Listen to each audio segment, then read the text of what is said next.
This is Pot Spread. नमस्कार।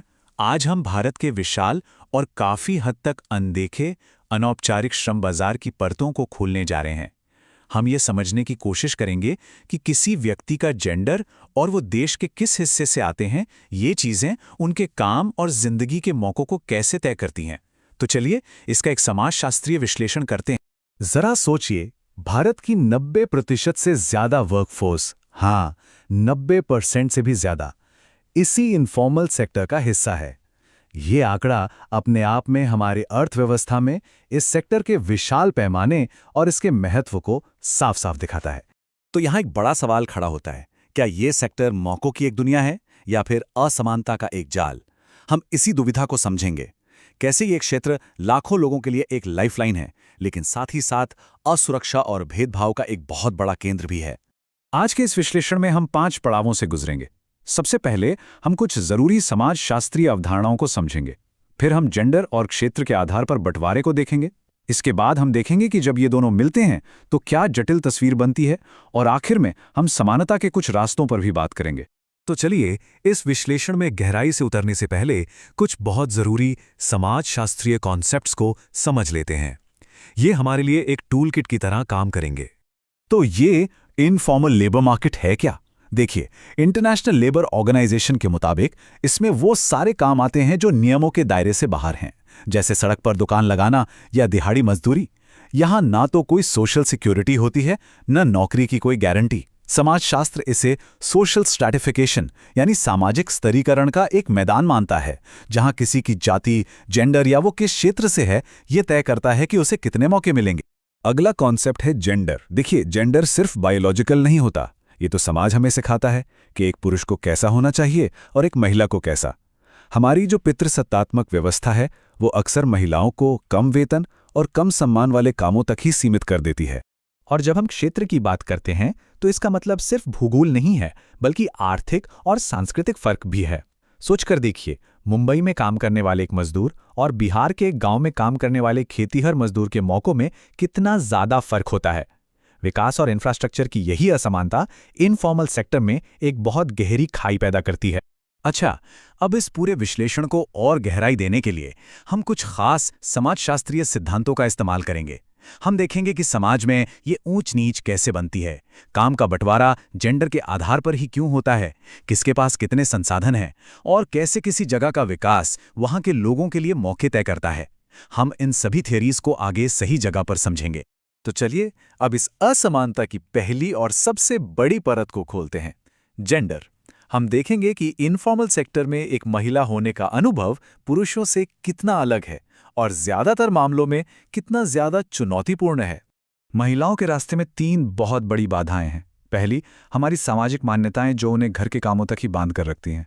दूसरा, शिक्षा और स्किल्स की कमी। जहां 40% पुरुष कम से कम सेकेंडरी तक पढ़े लिखे हैं, वही महिलाओं में ये आंकड़ा सिर्फ 25% है। और तीसरा है टाइम पॉवर्टी यानी समय की गरीबी। महिलाएं हर रोज 5 से 6 घंटे बिना किसी सैलरी के घरेलू काम करती हैं, जबकि पुरुष 1 घंटे से भी कम। तो सोचिए, उनके पास बाहर जाके कमाने का वक्त ही कहाँ बचता। और आप देखेंगे कि यहाँ काम का बंटवारा भी कितना साफ है। महिलाएं ज्यादातर घरेलू काम, सिलाई कढ़ाई या खेतों में मजदूरी जैसे कामों में दिखती हैं। इन कामों को अक्सर घर के काम का ही एक हिस्सा मानकर कम आंका जाता है।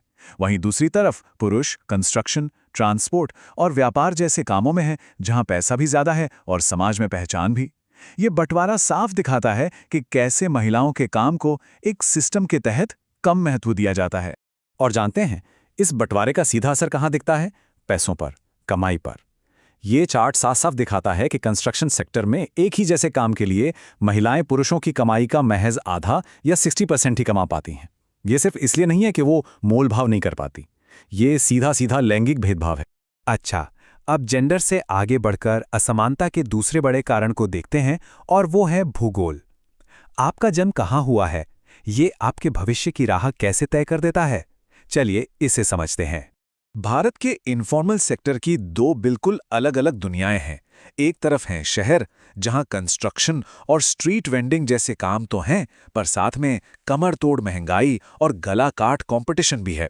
दूसरी तरफ हैं गांव, जहां 60% से ज्यादा लोग खेती पर निर्भर हैं, लेकिन वहां काम मौसमी है और कमाई शहरों से लगभग आधी। समाजशास्त्री इसी को अनइवन ज्योग्राफिकल डेवलपमेंट कहते हैं। और ये खाई राज्यों के बीच तो और भी ज्यादा चौड़ी हो जाती है। एक तरफ महाराष्ट्र और गुजरात जैसे विकसित राज्य हैं, जहां काम के मौके तो ज्यादा हैं, लेकिन शोषण और खतरनाक हालात भी उतने ही हैं। और दूसरी तरफ बिहार और ओडिशा जैसे राज्य हैं, जहां खेती के अलावा ज्यादा विकल्प ही नहीं है। और यही कम मजदूरी लोगों को अपना घर छोड़कर पलायन करने पर मजबूर कर देती है। तो अब तक हमने जेंडर और क्षेत्र को अलग अलग देखा, पर अब हम इस विश्लेषण के सबसे जरूरी, सबसे महत्वपूर्ण हिस्से पर पहुंच रहे हैं। यहां हम देखेंगे कि कैसे ये अलग अलग पहचानें जब एक साथ मिलती हैं तो हालात कई गुना ज्यादा मुश्किल हो जाते हैं।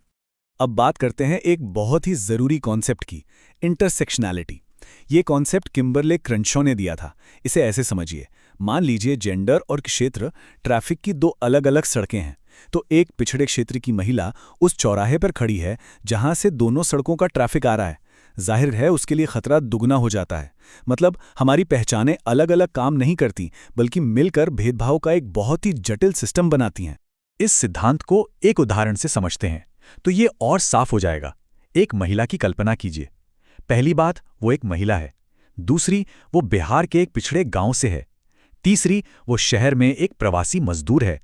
और चौथी, वो एक निचली जाति से आती है। ये सभी पहचानें जब एक साथ मिलती हैं तो वो शोषण का एक ऐसा जाल, एक मैट्रिक्स ऑफ डोमिनेशन बना देती हैं जो उसकी मुश्किलों को कई गुना ज्यादा बढ़ा देता है। इन गहरी और जटिल समस्याओं को समझने के बाद अब सवाल ये उठता है कि इसका समाधान क्या है? क्या कोई रास्ता है? आइए कुछ ऐसे नीतिगत रास्तों पर नजर डालते हैं जो हमें समानता की ओर ले जा सकते हैं। इसके लिए हमें एक त्रि-आयामी यानी 3-pronged अप्रोच अपनाना होगा। पहला, जेंडर की असमानता से लड़ने के लिए खासतौर पर महिलाओं के लिए स्किल डेवलपमेंट प्रोग्राम्स और मजबूत सामाजिक सुरक्षा। दूसरा, क्षेत्रीय खाई को पाटने के लिए ग्रामीण इंफ्रास्ट्रक्चर में निवेश। और तीसरा, जो सबसे जरूरी है, वो है एक इंटरसेक्शनल नजरिया, यानी जो प्रवासी महिलाएं हैं या जो सबसे पिछड़े समुदाय से हैं, उनकी ठीक से पहचान करके उन तक सीधी मदद पहुंचाना। तो इस पूरे विश्लेषण का निचोड़, इसका सार ये है कि इनफॉर्मल सेक्टर में जो असमानता हमें दिखती है वो कोई अचानक या अपने आप नहीं हो गई है। ये जेंडर, क्षेत्र, जाति और वर्ग के धागों से बुना गया एक व्यवस्थित ढांचा है।